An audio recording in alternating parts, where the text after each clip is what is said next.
Irmãos, eu tenho o privilégio também de ser professor de pregação e volta e meia eu faço uma programação com os meus alunos onde eu preparo um sermão ao vivo, né? Todos os dias eu me reúno ali ao vivo com eles e eu vou preparando um sermão enquanto eles vão assistindo e assim eles podem ir aprendendo. E eu estou pregando aqui na igreja, na primeira carta de Pedro, mas os meus alunos me pediram que eu preparasse um sermão em uma narrativa dos evangelhos, porque de fato por incrível que pareça, é um dos tipos de textos da Bíblia mais complicados de se preparar um sermão. Por isso, estou falando tudo isso para explicá-los que hoje o nosso estudo, o sermão de hoje não vai ser na primeira carta de Pedro, mas sim no Evangelho de Mateus, capítulo 8, a partir do versículo 23 até o versículo 27. Eu peço que você abra sua Bíblia em Mateus capítulo 8, de 23 a 27, um texto belíssimo do Evangelho de Mateus, um texto que também ganha uma significância a mais naqueles que conhecem a música Prelúdio para o Deus Homem, de Estênio Márcios. Vou até pedir que o nosso DJ oficial aí, o irmão Maurício, procure a música Prelúdio para o Deus Homem e depois do culto possa colocar para os irmãos que quiserem conhecer. É uma canção do Estênio Márcios baseado nesse texto, uma canção fenomenal, uma canção belíssima. Irmão, o senhor é um DJ do bem, tá bom? Um DJ abençoado por Deus. Vamos lá. Mateus capítulo 8, de 23 a 27, que diz o seguinte: Então, entrando ele no barco, seus discípulos o seguiram. E eis que sobreveio no mar uma grande tempestade, de sorte que o barco era varrido pelas ondas. Entretanto, Jesus dormia. Mas os discípulos vieram acordá-lo, clamando: Senhor, salva-nos, perecemos. Perguntou-lhes então Jesus: Por que sois tímidos, homens de pequena fé? E levantando-se, repreendeu os ventos e o mar, e fez-se grande bonança. E maravilharam-se os homens, dizendo: Quem é este que até os ventos e o mar lhe obedecem? Vamos orar. Santo Deus, eterno Pai, nós agora, ó Deus, queremos celebrar o Teu santo nome através da Tua palavra. Através, ó Deus, do estudo, do aprendizado, através da transformação que a Tua palavra pode provocar em nossas vidas. Então, Senhor, lança agora a Tua semente. Vidas sejam transformadas nessa noite, ó Pai. Em nome do Senhor Jesus Cristo. Amém. Certa vez, irmãos, eu estava num retiro de famílias lá em Fortaleza e aconteceu uma situação que nunca me saiu da memória, da lembrança, que foi que eu estava conversando com o pessoal lá, com uma família, e aí chegou um garotinho, na época esse garotinho tinha 6, 7 anos, e ele estava todo feliz, porque ele tinha entrado no mar, dizendo: eu entrei no mar. E eu sabia que naquela região ali de Fortaleza, aquele mar não era um mar muito seguro, era um mar meio perigoso. E aí eu perguntei para ele: como é que você entrou no mar? Se você não ficou com medo, porque normalmente criança tem medo do mar, né? Então ele respondeu: sim, eu fiquei com medo, mas o meu pai disse que iria comigo. E aí ele me pegou e eu tive coragem suficiente para ir com ele. Essa pequena história mostra uma relação muito importante, muito interessante que existe entre relacionamento e confiança. As pessoas com quem nós nos relacionamos nem sempre são pessoas em quem de fato nós confiamos. A nossa confiança para com as pessoas depende muito daquilo que nós sabemos delas, mas também do quanto que a gente confia naquilo que nós sabemos dessa pessoa. Às vezes, você pode ter um relacionamento com alguém, mas não confiar muito nessa pessoa. E isso pode, inclusive, acontecer com a nossa relação com Jesus Cristo, com o nosso Senhor. A história que nós lemos, meus irmãos, conta exatamente esse tipo de dinâmica. Os discípulos aqui, eles de certa forma já haviam depositado uma certa confiança em Jesus. Eles já seguiam a Jesus, eles já andavam com Jesus, eles já tinham um relacionamento com Jesus. Mas havia algo que eles ainda precisavam aprender. Eles ainda não entendiam bem algo de Jesus que era determinante para que eles confiassem plenamente em Jesus. Eles não entendiam a sua autoridade. O texto que nós lemos é um texto que faz parte de uma série de fatos, de narrativas do Evangelho de Mateus, que procuram destacar exatamente esse aspecto da autoridade de Jesus. No capítulo 7, versículo 29, quando Jesus encerra o Sermão da Montanha, Mateus diz que as pessoas ficaram maravilhadas com o ensino de Jesus, porque ele as ensinava como quem tem autoridade. Então Mateus, ele nos afirma que as pessoas ficaram encantadas, maravilhadas com a autoridade de Jesus no ensino. A partir do capítulo 8, Mateus então vai começar a narrar uma série de circunstâncias em que Jesus, ele comprova a sua autoridade através dos seus atos, através de uma série de atos miraculosos que apontam para esse aspecto de Jesus, que é a sua autoridade. O primeiro deles, que Mateus narra, é quando Jesus cura um leproso com o seu toque, que não apenas Jesus expressa a sua autoridade sobre a enfermidade, quando ele cura uma doença que na época não tinha cura, como também Jesus expressa a sua autoridade sobre a lei que proibia que se tocasse em pessoas leprosas. Depois disso, Mateus nos conta que Jesus, ele cura o servo de um centurião, onde os próprios centurião, que era uma autoridade romana, reconhece a autoridade de Jesus sobre ele. Então todas essas histórias têm o mesmo propósito de ensinar, aqui no capítulo 8 e no capítulo 9, de ensinar a autoridade de Jesus.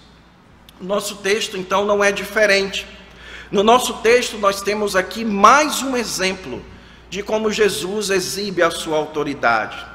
Só que nessa circunstância, meus irmãos, Jesus está aqui com os seus discípulos em um barco.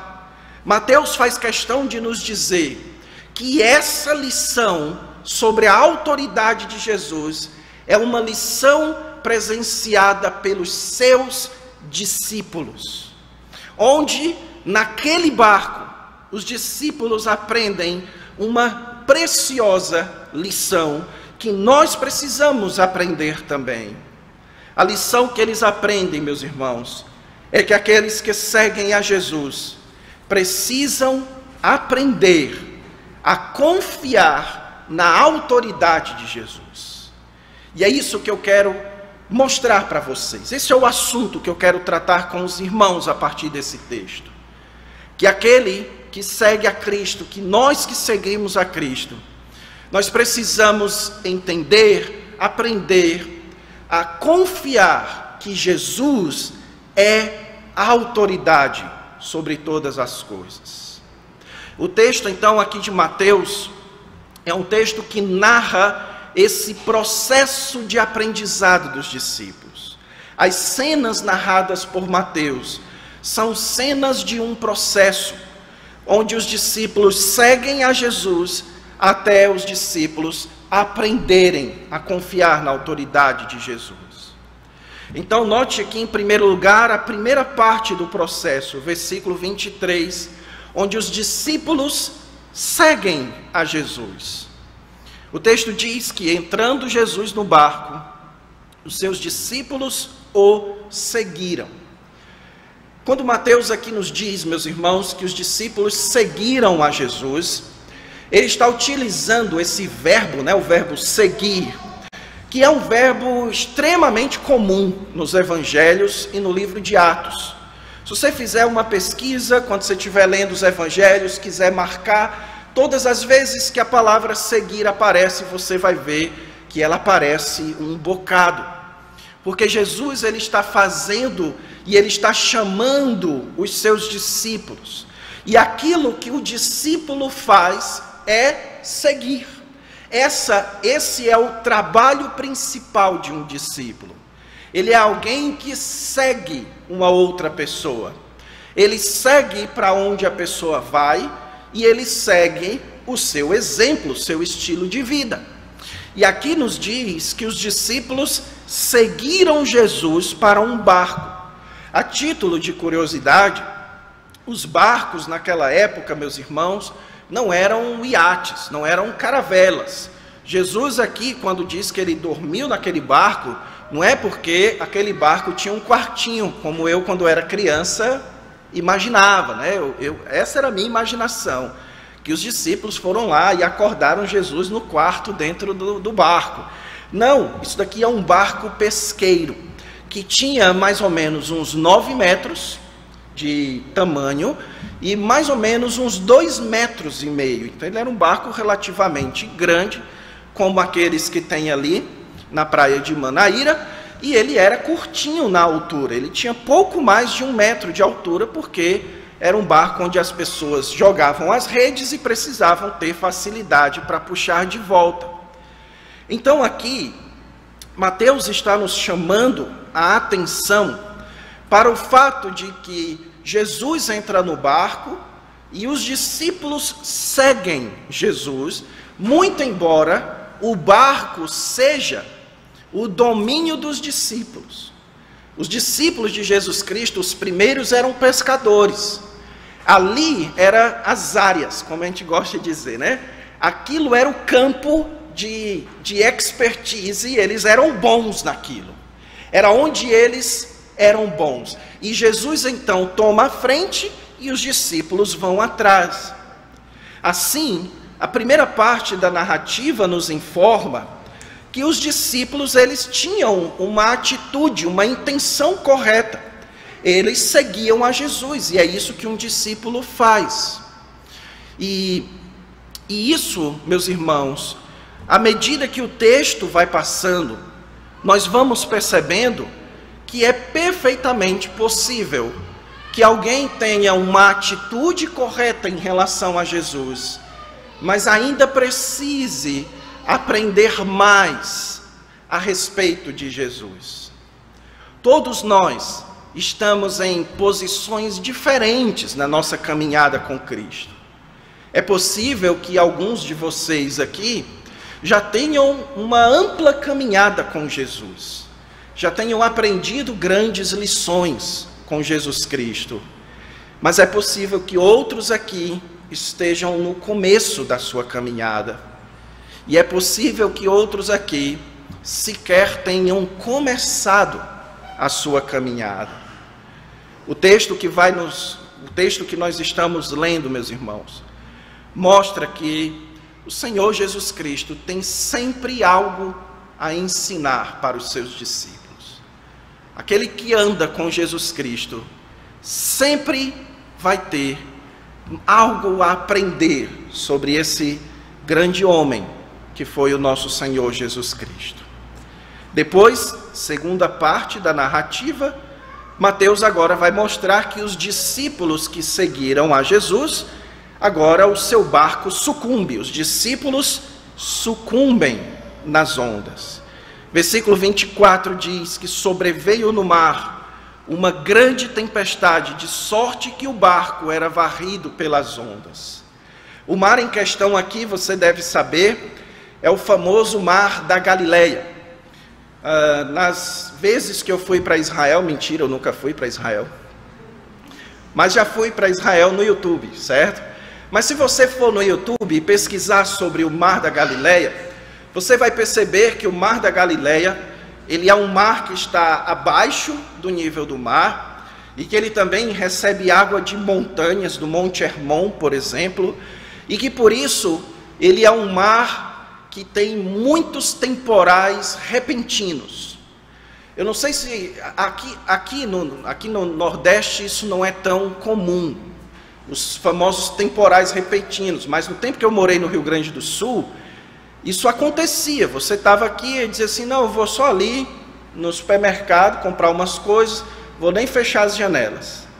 Aí você saía de casa 10 minutos depois, era um negócio repentino, é assustador, pessoal, porque vem muito rápido.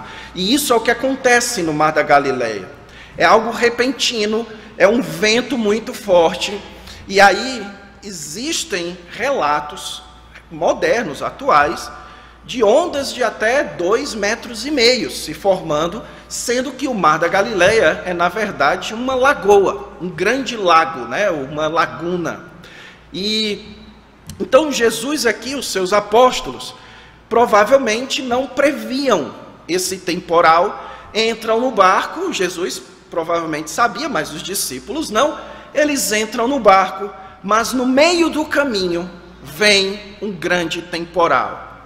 E aí o texto nos diz que o barco ele era varrido pelas ondas. Essa ideia de varrido pelas ondas, meus irmãos, não é tanto que as ondas levavam o barco, mas que as ondas cobriam e enchiam o barco. Isso fica mais evidente nos outros textos paralelos, que os discípulos estavam amedrontados, não pela altura das ondas, mas pelo fato de que as ondas estavam entrando, colocando muita água para dentro do barco. E essa é a ideia, o barco estava sucumbindo, ele iria ficar pesado, eles não iam conseguir tirar aquela água, e o barco então iria naufragar no meio daquele grande lago, e eles iriam perecer ali. Mas, preste atenção, a ênfase que Mateus dá aqui, quando ele diz que o barco era varrido pelas ondas, mas Jesus dormia. Note, meus irmãos, que isso na narrativa é uma ênfase. Mateus está fazendo questão de pontuar isso.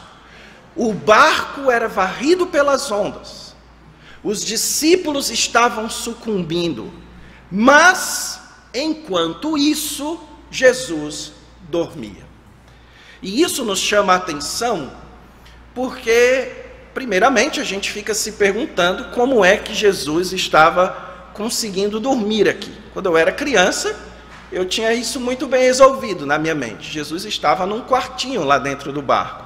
Mas o fato é que aquele barco não tinha quartinho, era um barco aberto.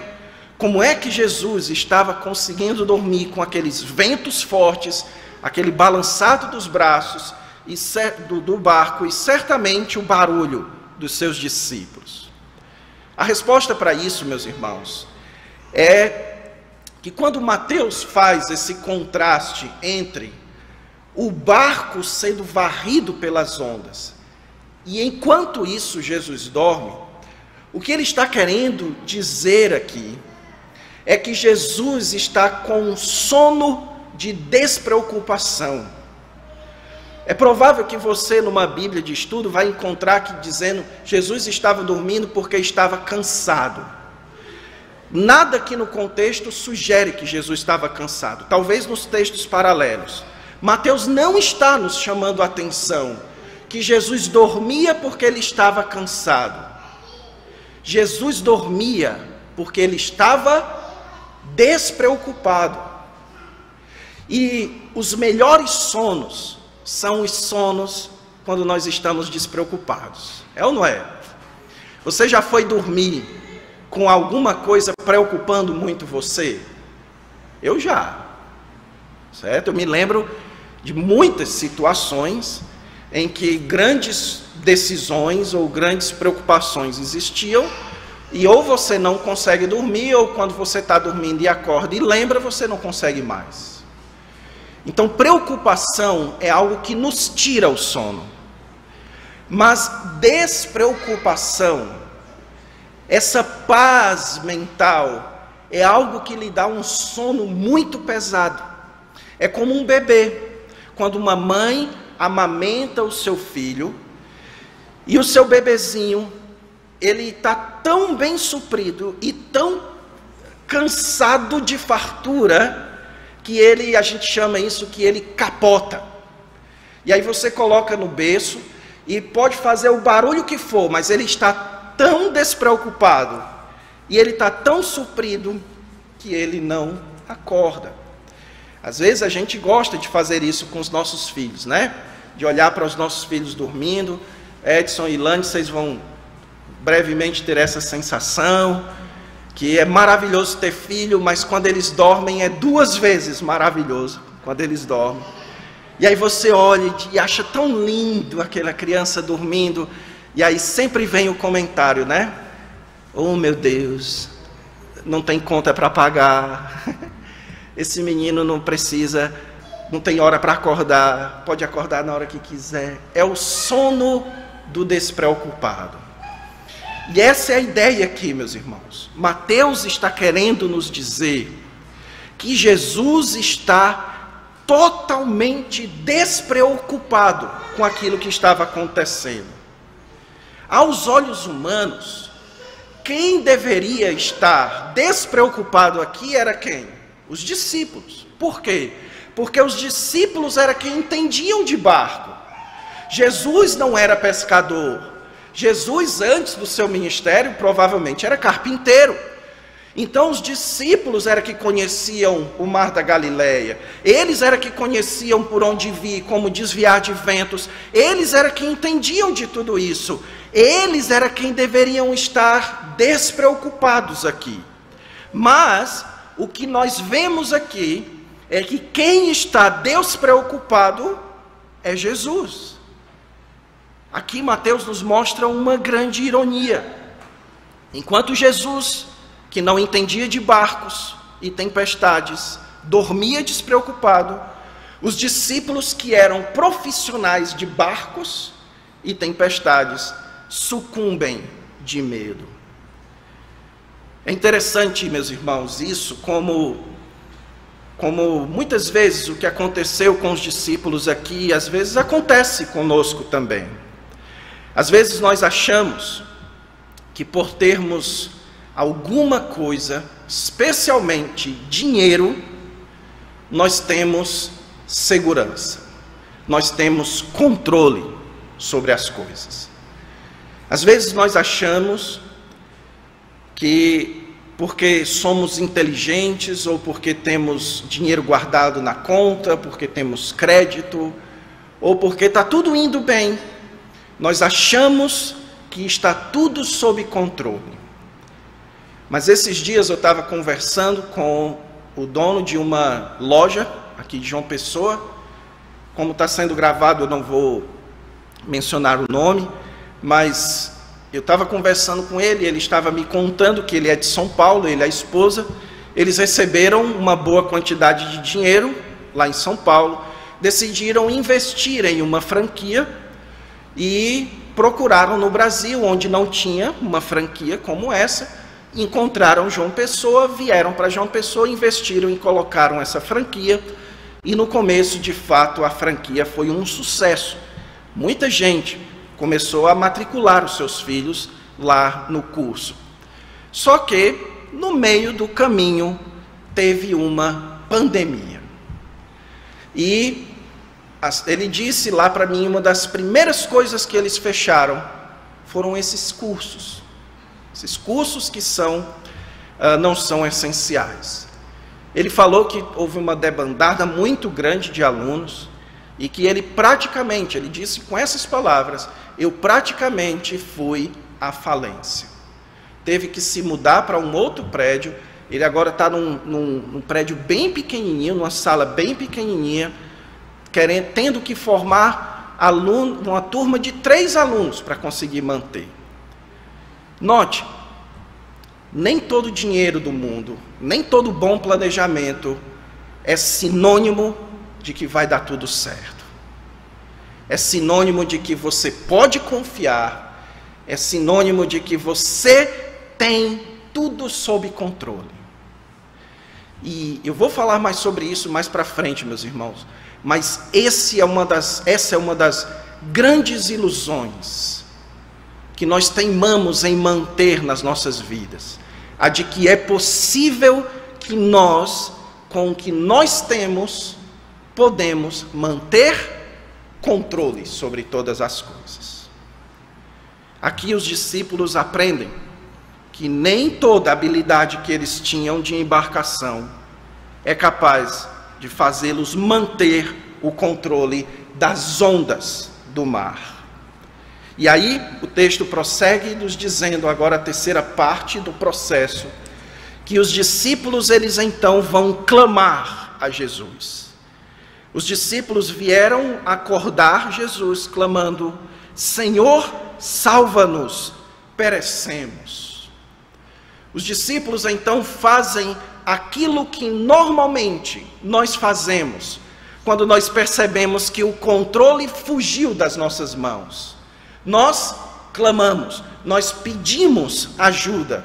No entanto, o texto de Marcos, ele nos conta, meus irmãos, que além de pedir ajuda para Jesus, outra coisa os discípulos fizeram também. Eu imagino que foi antes deles pedirem ajuda para Jesus, eles reclamaram com Jesus. Eles disseram: Senhor, não te importa que pereçamos? Então, aqui, não é que os discípulos eles estão clamando porque eles percebem que necessariamente Jesus ali é quem pode ajudá-los. Eles sabem disso, mas eles estão aqui clamando com um espírito crítico ainda com Jesus Cristo. Jesus então acorda e ele exorta seus discípulos de uma forma muito dura, meus irmãos. Primeiro, ele diz que eles são tímidos. E a palavra aqui traduzida por tímido é uma palavra muito bondosa para o que de fato Jesus falou. Porque quando Jesus os chamou de tímidos, irmãos, Jesus estava chamando eles de covardes, covardia. E o que seria uma covardia? Uma pessoa covarde é uma pessoa que tem medo quando não deveria ter medo. É quando um homem vê uma barata, uma mulher também, né? Quando um homem ou uma mulher vê uma barata na sala e tem medo de barata.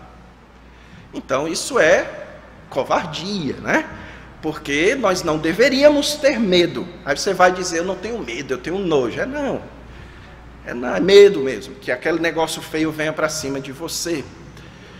Então é esse tipo, só que uma covardia muito mais grave que Jesus está falando aqui.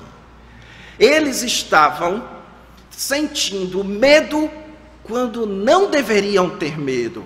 A pergunta é: por que eles não deveriam ter medo? Por que Jesus está dizendo aqui que eles não deveriam estar sentindo medo naquela situação? Note que Jesus não diz: por que vocês estão com medo, visto que vocês são pescadores e são autoridade no assunto. Jesus não chama a atenção para a autoridade que eles tinham naquele assunto de embarcação. Em termos de habilidade, eles eram autoridades sobre como lidar com ondas e com os ventos do mar. O problema deles, meus irmãos, era, na verdade, não a falta de habilidade, mas a falta de uma fé devida. Jesus diz: homens de pequena fé. No texto de Mateus capítulo 6, se você voltar lá no capítulo 6, a partir do versículo 31, o Senhor Jesus Cristo ensina ali, meus irmãos, que a inquietação com as coisas dessa vida é o que caracteriza um homem de pequena fé. Ele diz: por isso vocês não fiquem inquietos, Porque se Deus cuida de todas essas coisas, é óbvio que Deus vai cuidar de vocês também, homens de pequena fé. Ou seja, quando Jesus aqui diz que os seus discípulos são homens de pequena fé, o que ele está dizendo é que os seus discípulos estavam inquietos, amedrontados, enxergando aquela situação e sentindo algo que eles não deveriam sentir. Eles estavam sentindo uma inquietação que eles não deveriam sentir. E aí você me pergunta, por que que eles não deveriam sentir, se isso é o que qualquer pessoa sente diante da fúria do mar? Meu Deus do céu, quando eu estou num barco e o barco balança, se eu, que sou extremamente corajoso, e eu não sou, né? Se eu fico dizendo, depois que eu assisti Titanic, nunca mais eu ando de barco na minha vida. Então esses passeios, né? Uma vez chegou um navio do exército lá em Fortaleza. Para mim já foi difícil entrar num navio parado. Imagina você estar num barco no meio de uma lagoa bem grande e vem aquela tempestade. Como é que Jesus diz para eles não sentirem medo, para eles ficarem tranquilos? A resposta está no texto seguinte, meus irmãos. Jesus se levanta, repreende os ventos e o mar, e fez-se grande bonança. Note, Jesus já havia dito para os seus discípulos que eles precisavam, em Mateus capítulo 6, que Deus sabe do que eles precisam, que eles precisavam confiar suas vidas nas mãos do Senhor, que eles precisavam ter essa confiança plena de que Deus, Ele cuida do seu povo. E aqui então, os discípulos estão com Jesus no barco e ainda assim com medo das ondas. E quando Jesus, meus irmãos, ele repreende os ventos e o mar, e instantaneamente eles se calam. Jesus, nesse momento, ele está exibindo aqui quem é que manda. Quando uma onda grande se passa na frente de Jesus, ele não tem medo, porque diante de ondas do mar, Jesus é quem manda. E no Antigo Testamento, os discípulos que eram judeus e conheciam o Antigo Testamento, eles entendiam isso, que Deus é aquele que manda na natureza. Homem nenhum é capaz de mandar na natureza. Ninguém pode dizer, haja luz, e houve luz. Ninguém pode dizer para o mar se abrir, e o mar se abrir. Deus é quem manda na natureza. Deus é quem faz chover, Deus é quem controla os tempos e as estações. Do trono de Deus saem relâmpagos e trovões, Apocalipse nos diz. Deus, ele está acima de toda a grandeza da natureza. O profeta Isaías diz que, na verdade, as estrelas todas estão na palma da sua mão.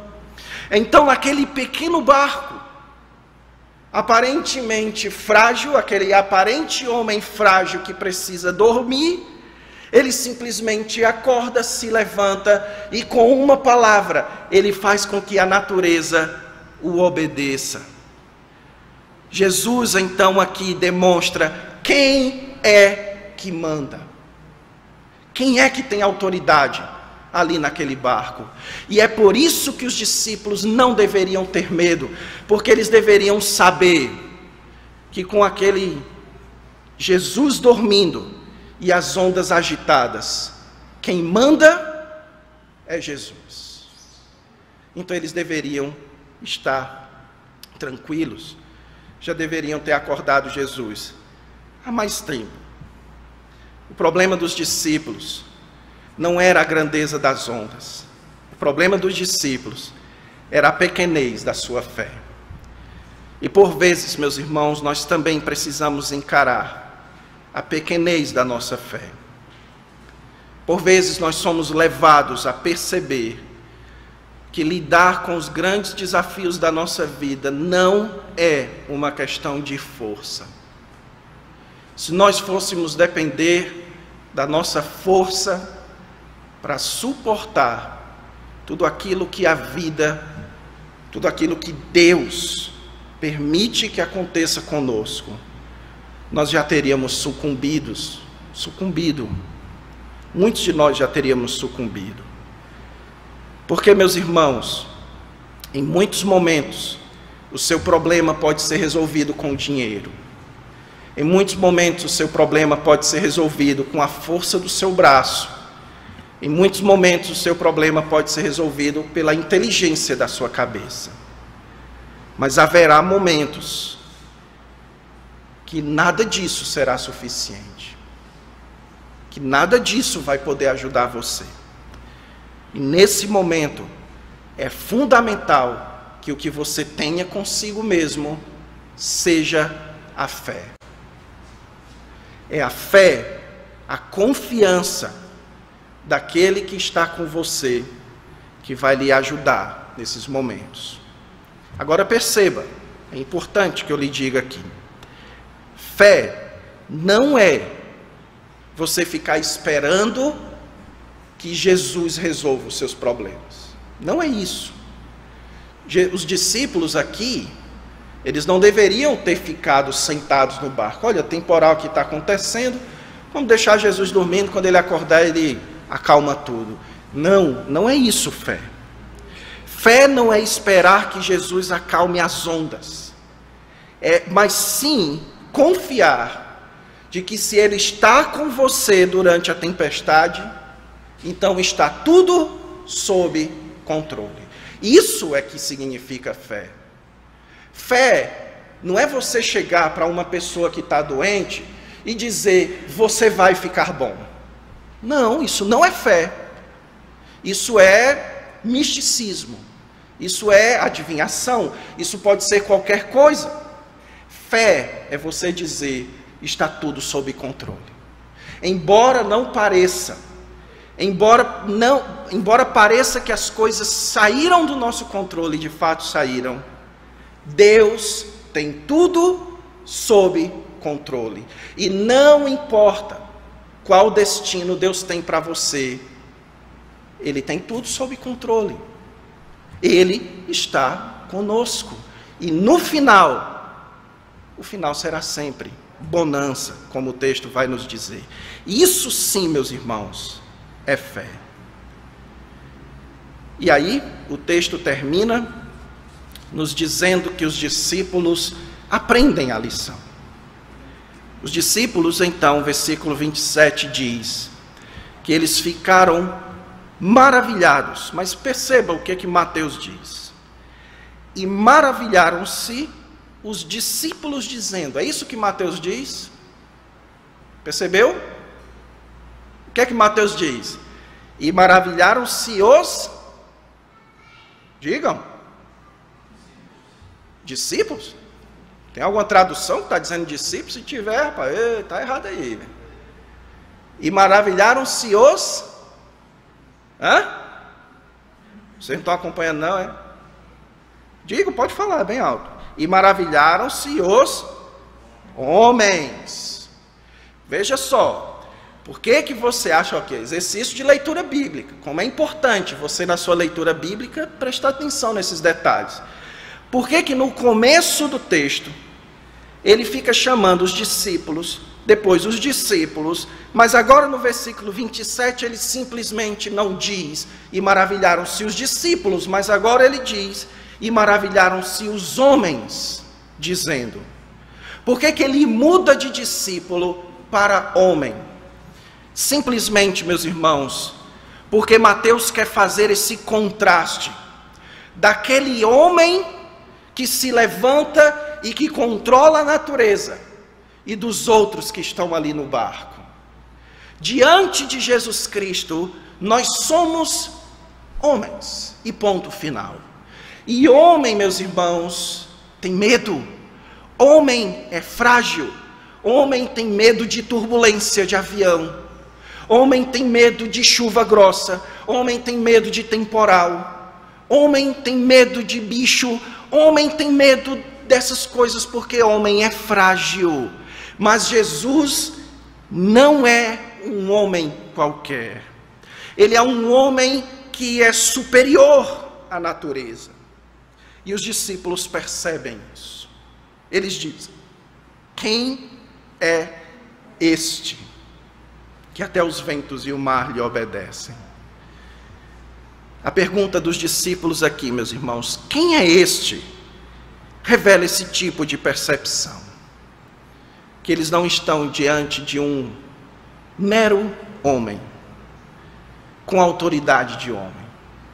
Eles estão diante de um homem que tem autoridade de Deus. Ele manda e a natureza obedece. Nesse momento, os discípulos aprendem uma preciosa lição que irá carregá-los por toda a vida deles até o final. Eles aprendem que aquele que segue a Jesus Cristo, precisa confiar de que ele segue alguém que tem autoridade sobre todas as coisas. E eu queria terminar então, meus irmãos, chamando a nossa atenção para algumas lições importantes para as nossas vidas. Primeiro, certamente você que está aqui nessa noite, certamente você é autoridade em alguma coisa. Inclusive hoje em dia, com as redes sociais, o número de autoridades subiu bastante, né? Mas certamente você que está aqui é autoridade em alguma coisa. Certamente você é bom em algo, ou provavelmente você tem algo que lhe dá um certo senso de segurança, um certo senso de que as coisas estão sob controle.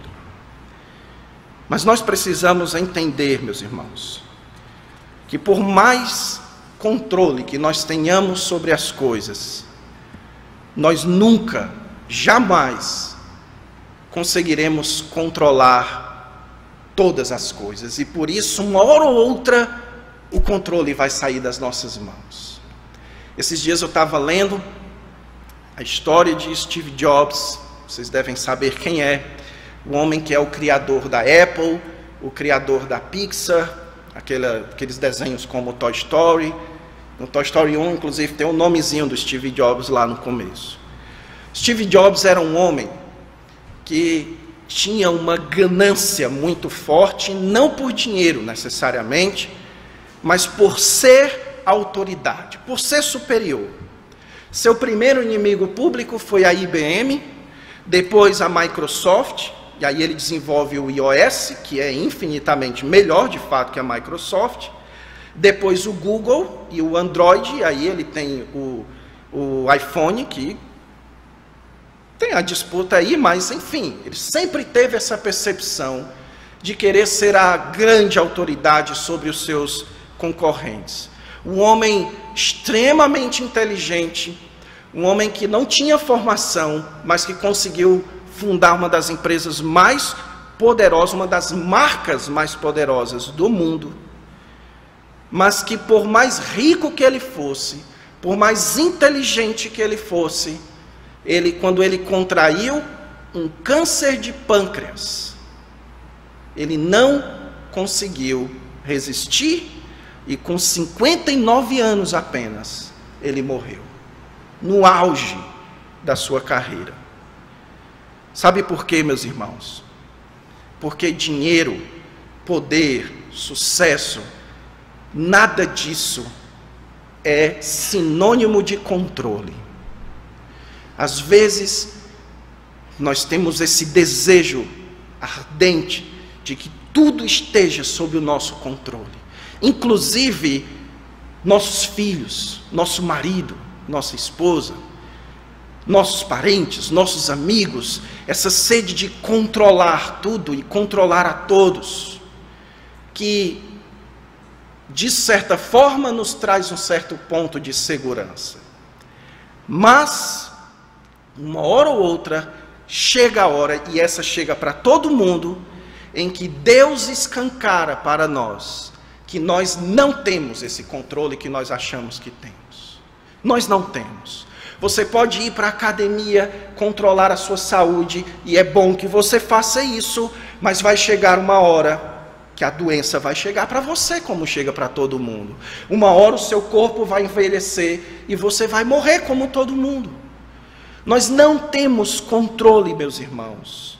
Por mais sábio, por mais que você tenha um diploma, por mais que você tenha uma tonelada de dinheiro na sua conta, existem coisas que você e eu não conseguimos controlar.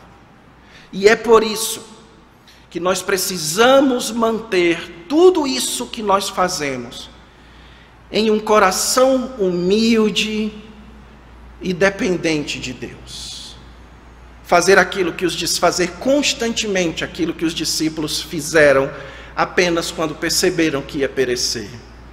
Clamar ao Senhor dizendo: Senhor, salva-nos, senão pereceremos.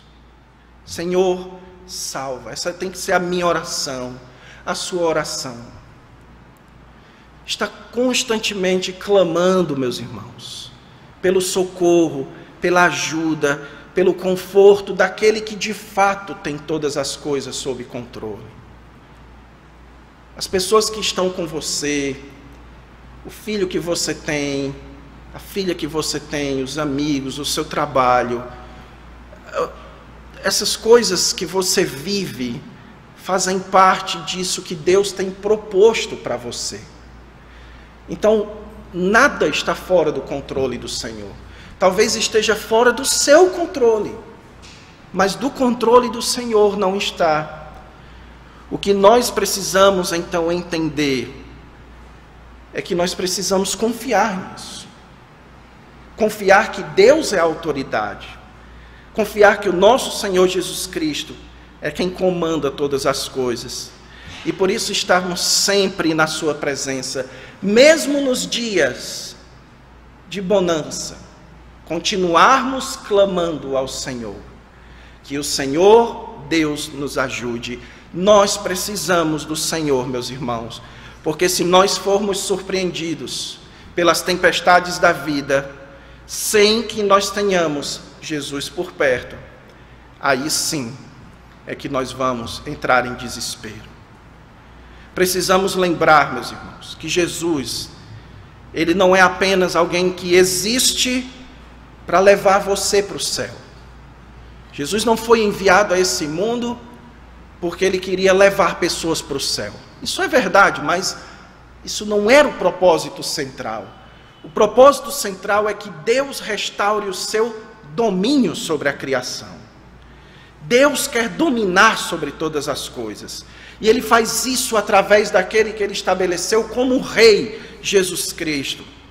Então, a nossa relação com Jesus Cristo precisa ser uma relação de autoridade. Ele é a autoridade sobre nossas vidas e Ele é a autoridade sobre tudo o que acontece sobre a minha vida. E aqui, meus irmãos, eu encerro, chamando a atenção para vocês, disso que é uma das grandes fontes de angústia no nosso coração. Algo que se intensificou consideravelmente agora durante o período da pandemia. Eu já tenho falado para vocês, esses dias uma psiquiatra foi lá em casa, que é namorada do meu cunhado, e eu perguntei para ela por que tem tanta gente fazendo psiquiatria hoje e antigamente não era assim. E ela disse que é porque hoje existe uma demanda muito maior por psiquiatras que no passado não tinha. Ou seja, existem hoje uma quantidade muito grande de pessoas angustiadas, pessoas que sofrem, porque a vida cada vez mais e cada vez de forma mais intensa nos mostra que nós não temos controle. Nós não conseguimos controlar as pessoas, nós não conseguimos controlar essas coisas. E aí, às vezes, meus irmãos, nós olhamos para as coisas da vida, as coisas que nós não conseguimos controlar, e nós entramos em desespero. Nosso coração fica extremamente angustiado. Às vezes é uma bobagem Às vezes você está aqui na rua, você precisa achar um estacionamento e não encontra, e aquilo fugiu do seu controle, você começa a murmurar, você começa a dizer, a minha vida é ruim demais, e as coisas vão tomando uma proporção, os problemas da vida vão tomando uma proporção muito grande sobre nós. E nós começamos a olhar para os problemas da vida e achar esses problemas muito maiores do que nós. E aí nós entramos em angústia, nós entramos em aflição. Muitas vezes, eu não vou dizer sempre porque eu não julgo aqui, muitas vezes o nosso coração chega nesse ponto porque ele não estava devidamente preparado, com a fé devida, para confiar que tudo estará sempre debaixo do controle de Deus. Ok, se é isso que Deus tem para mim, eu irei sofrer, eu irei lutar, mas eu sigo em frente. Mas eu encaro, e eu sei que o final é feliz, porque se aquele que começou a boa obra em vós há de completá-la até o dia de Cristo Jesus. Deus nos promete isso. Amém? Vamos orar. Obrigado, Senhor, mais uma vez, pela Tua palavra aqui aberta, exposta e aplicada em nossas vidas. É um grande desafio, Senhor, lembrar que o Senhor tem controle sobre todas as coisas no nosso dia a dia.